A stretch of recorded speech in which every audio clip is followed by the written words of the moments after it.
Pakistan captain Babur Azam అరుదైన record ఖాతాలో వేసుకున్నాడు. అంతర్జాతీయ టీ20లో అత్యధిక పరుగులు చేసిన బ్యాటర్గా బాబర్ చరిత్ర సృష్టించాడు. టీ20 ప్రపంచ కప్ 2024 గ్రూప్ ఏలో భాగంగా డలాస్ వేదికగా అమెరికాతో జరిగిన మ్యాచ్లో హాఫ్ సెంచరీ చేయడంతో ఈ ఘనతను అందుకున్నాడు.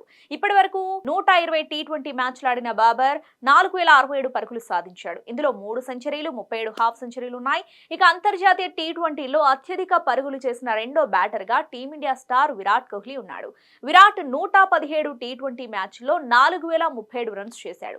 అమెరికాతో మ్యాచ్కు రెండో స్థానంలో ఉన్న బాబర్ అజమ్ 16 పరుగుల వ్యక్తిగత స్కోర్ వద్ద కోహ్లీని దాటాడు. ఈ జాబితాలో టీమిండియా ఓపెనర్ రోహిత్ శర్మ మూడో స్థానంలో ఉన్నాడు. రోహిత్ 152 మ్యాచ్ల్లో 4027 పరుగులు చేశాడు. ఈ ముగ్గురి మధ్య పరుగుల తేడా పెద్దగా లేకపోవడంతో టీ20 ప్రపంచ కప్ 2024లో బాబర్ రికార్డు బద్దలయ్యే అవకాశాలున్నాయి. ఇదిలా ఉంటే అమెరికాతో జరిగిన మ్యాచ్లో పాకిస్తాన్ ఓటమి పాలైంది. ఈ మ్యాచ్లో ఇరు జట్లు సమంగా పోరాడనప్పటికీ సూపర్ ఓవర్లో పాక్ కు భంగపట్టు తప్పలేదు. మ్యాచ్ లో ముందుగా బ్యాటింగ్ చేసిన పాకిస్తాన్ 20 ఓవర్లలో 7 వికెట్ల నష్టానికి 159 పరుగులు చేసింది. అమెరికా నిర్ణీత 20 ఓవర్లలో 3 వికెట్లు కోల్పోయి 159 పరుగులు చేసింది. సూపర్ ఓవర్లో ముందుగా బ్యాటింగ్ చేసిన యుఎస్ 18 పరుగులు చేయగా పాక్ 13 మాత్రమే చేసి ఓటమి పాలైంది.